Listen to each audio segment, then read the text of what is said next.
दोस्तों, स्वागत है आपका हमारे YouTube चैनल ब्रेन पाठशाला में। और मैं हूं जसविंदर सैनी और आज आपके लिए लेकर आया बहुत ही interesting topic, compound interest calculation, how to compute compound interest. अभी हमने पिछले वाली क्लास में आपने डिस्कस किया था हम लोगों ने कि what the difference between simple interest and compound interest, वो हमने डिस्कस किया था। आज इस क्लास में डिस्कस करने वाले हैं कि कंपाउंड इंटरेस्ट को हम कैसे कैलकुलेट करते हैं। कंपाउंड इंटरेस्ट थ्री टाइप से कंप्यूट होता है, annually, half yearly and quarterly. अगर एनुअली कंपाउंड इंटरेस्ट कैलकुलेट होगा तो क्या होगा, हाफ ईयरली होगा तो क्या होगा, और अगर क्वार्टरली होगा तो क्या होगा, कैसे कैलकुलेट होता है। चलिए आइए स्टार्ट करते हैं। कंपाउंड इंटरेस्ट, अब आपको थोड़ा सा रिकॉल करते हैं, रिकैप। कंपाउंड इंटरेस्ट में हमने डिस्कस किया था, हमने क्या बोला था कि अगर कंपाउंड इंटरेस्ट का एक फॉर्मूला हमने लिखा था, A is amount, assured amount, P for principal, 1 plus R for rate upon 100 into N for आपका टाइम्स ऑफ एयर, यानी कितने टाइम के लिए आपने मनी कहीं पे दिया हुआ है। तो कंपाउंड इंटरेस्ट का कैलकुलेट करने का ये तरीका था, ये एश्योर्ड सम आता था, और जब हम सीआई निकालते थे कंपाउंड इंटरेस्ट इक्वल टू होता था हमारे पास ए माइनस पी, यानी कि एश्योर्ड सम से या टोटल अमाउंट से प्रिंसिपल माइनस कर दीजिए, मेरे को कंपाउंड इंटरेस्ट मिल जाता है। तो दिस इज द एनुअली, ये हमारा था अगर हम एनुअली कैलकुलेट करते हैं। ये स्टैंडर्ड फॉर्मूला है एनुअली कैलकुलेशन का। अगर आप बैंक बोलता है कि आपने अभी देखा होगा आजकल बैंक में क्वार्टरली होता है, हर तीसरे मंथ या कहीं कहीं पे 6 मंथ भी होता है, 3 महीने में या 6 मंथ में भी आपका इंटरेस्ट कैलकुलेट होता है, और आपने देखा होगा अपडेट भी होता है, यानी कि 3 महीने बाद, एवरी 3 मंथ। तो अभी हम डिस्कस करते हैं हाफ ईयरली। अगर compound interest half yearly compute होगा तो इस फॉर्मूले पे क्या इंपैक्ट आएगा। ये फॉर्मूला आपको है एनुअली का, ये तो आपको क्लियर है क्योंकि जनरली हम यही पढ़ते हैं। अब आता है हाफ ईयरली।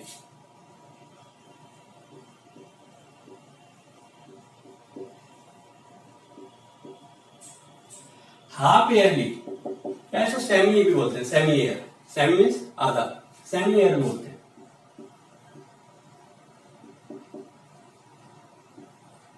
सेमी ईयर से बोलते हैं। अगर इंटरेस्ट हाफ ईयरली कैलकुलेट होगा तो इस फॉर्मूले पर क्या इंपैक्ट आएगा। अब आप देख रहे हो जब हाफ ईयरली होगा तो क्या होना चाहिए, हाफ ईयरली में एक ईयर में कितने हाफ होंगे, 2, यानी कि अगर 1 year equal to 2 half year, एक ईयर में 2 हाफ ईयर हो जाएगी। इट मीन्स जब 2 हाफ ईयर हो जाएंगे तो एन की वैल्यू जो है, एन यहां पे आप देख रहे हैं वो 2 टाइम्स हो जाएगी। एक तो ये है। दूसरा, जब इंटरेस्ट वहां पे एनुअली करते थे तो आर लेते थे, लेकिन अगर हाफ ईयरली होगा तो साल में 2 बार कैलकुलेट होगा, 2 टाइम्स। तो रेट ये 2 टाइम्स हो जाएगा, rate will be half R/2, time 2 गुना हो जाएगा, रेट आधा हो जाएगा। फॉर्मूला मेरे पास क्या बन के आएगा, A equal to P 1 plus R/2 upon 100 into 2L, या इसको ये भी लिख सकते हैं 1P plus 1 plus R/200 2L। अगर मेरे को हाफ ईयरली कैलकुलेट करना होगा तो मेरे को ये फॉर्मूला अप्लाई करना होगा। एयर 2 हो जाएंगे, 2 टाइम्स हो जाएंगे, और आपका जो है ये क्या बोलते हैं रेट, वो आधा हो जाएगा। जितने टाइम्स एयर होगा उतने ही टाइम्स आपका रेट आधा हो जाएगा, क्योंकि उतने ही टाइम्स आपका रेट कैलकुलेट हो रहा है साल में 2 बार। अब आता है क्वार्टरली।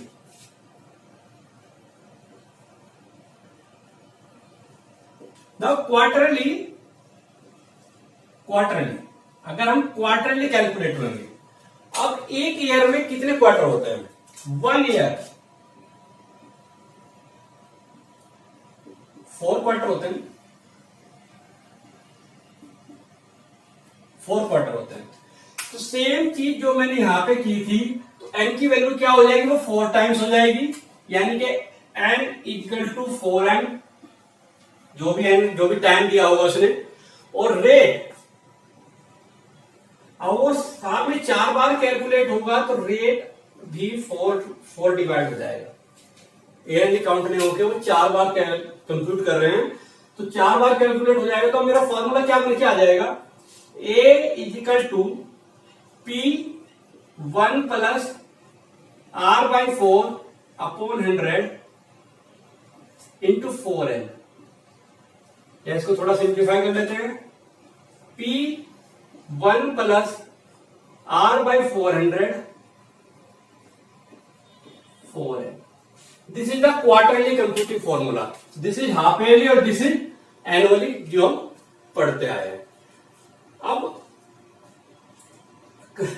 हाफ ईयरली, एनुअली और इसमें कितना डिफरेंस हमको आता है। अगर हम मान लें कि एक ही सेम वैल्यू को 1 साल के लिए बैंक में डिपॉजिट करते हैं और सोचते हैं कि मैं एनुअली करूं, मैं हाफ ईयरली करूं या क्वार्टरली कैलकुलेट कराऊं जिससे मेरा इंटरेस्ट रेट ज्यादा मिले, तो उसके लिए हमको एक एग्जाम्पल लेके चलना है। हम उस एग्जाम्पल से एनुअली भी कैलकुलेट करते हैं, हाफ ईयरली भी कैलकुलेट करते हैं और एनुअली भी कैलकुलेट करते हैं। चलिए ना, हम एक एग्जाम्पल ले रहे हैं कि एक एग्जाम्पल में मेरे पास P इक्वल टू 100 रुपीज है, R इक्वल टू 10% रेट और टाइम इक्वल टू 1 ईयर है। अब हम ये देखना चाह रहे हैं कि एनुअली, हाफ ईयरली और क्वार्टरली तीनों में सेम वैल्यू को डालने के बाद अगर रेट एनुअली कैलकुलेट करें, हाफ ईयरली कैलकुलेट करें, क्वार्टरली करें, तो क्या डिफरेंसेज हमको नजर आता है। चलिए स्टार्ट करें, एनुअली कंप्यूट करते हैं। पहले एनुअली कंप्यूट करेंगे तो A equal to P 100 rupees, 1 plus R will be 10 upon 100, N is 1, यानी कि एन की वैल्यू, एन और टी मैं एक बार पहले बता चुका हूं कि या एन ले लीजिए या टी ले लीजिए, एक ही बात है। एन इक्वल टू 1, तो ए इक्वल टू कितना आया 100, 11 बाई 10,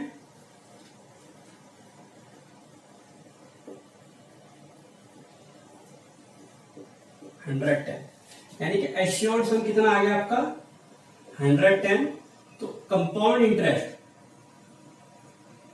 क्या होता है, assured sum minus principal, it means 110 minus 100, तो सी आई आपका आया 10 रुपीज। ठीक, अब यही चीजें, यही हम हाफ ईयरली कैलकुलेट करते हैं। चलिए ए इक्वल टू वैल्यू पुट कर रहे हैं 100, 1 प्लस रेट विल बी कितना 10%। तो हमने क्या बोला, जब हाफ ईयरली कैलकुलेट करोगे तो रेट आधा हो जाएगा और टाइम 2 इंटू 1, टाइम दोगुना हो जाएगा क्योंकि एक ईयर में 2 हाफ ईयरली होते हैं, 2 हाफ ईयर होते हैं। तो 2 इंटू n, आगे इसको कैलकुलेट करते हैं, कैलकुलेट जैसे आपको इजी लगे। 2 5 जा 5, ये आ गया 2 5 जा 5, 2 5 या 10। तो अब क्या आएगा मेरे पास 105 अपॉन 100 इंटू 2। सिंप्लीफाई करते हैं, 100 इंटू 105 इंटू 105 अपॉन 100 इंटू 100, ये कट गया। अब इसको थोड़ा सिंप्लीफाई फिर करते हैं 5 से, 5 टू जा 10, 5 टू जा 10 21, 5 और जा 20, फिर दिस इज 21, 21 इंटू 21। अब 21 का स्क्वायर चाहिए मुझे, तो 21 का स्क्वायर देखते हैं।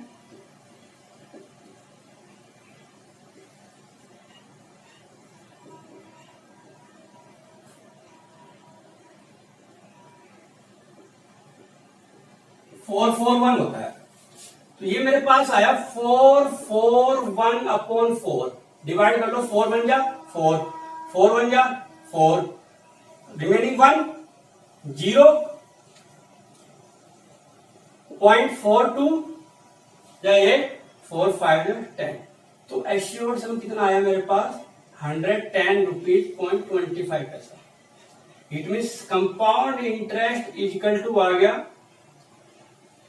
10 रुपीज 25 10 रुपीज 25 जैसे कि हमने देखा है कि यहाँ पे 10 रुपीज था, यहाँ पे 10 रुपीज 25 आया, यानी कि इंक्रीज हुआ है।